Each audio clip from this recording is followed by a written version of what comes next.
Nou ja, hierdie wyn, water en wyn, die mense lekker aan die ding. Kom ons gaan na 'n volgende praktiese voorbeeld toe. Die disippels vang vis, hulle gaan uit in die see, hulle gooi die net, hulle is heel dag besig om te probeer vis vang. Hulle vang nie een vis nie.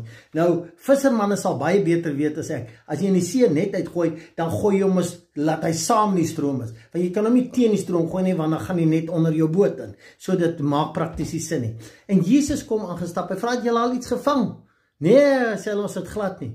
En hy sê vir hulle, 100% teen die natuur, teen die feite en realiteite. Hy sê, gooi julle nette aan die ander kant. Met ander woorde, aan die kant waar dit nooit gedoen word nie. En wat gebeur? Hulle moes ander bote kry om hulle te help, anders het hulle gesink, so baie vis het hulle. Weet julle wat? Daai is alleen 'n storie om te wys. Daar's 'n ander manier. Dit maak nie altyd sin nie. Dit maak nie vir ons enigstens in die logika, feite en realiteite maak dit nie sin nie. Maar daar's 'n magic wêreld van geloof.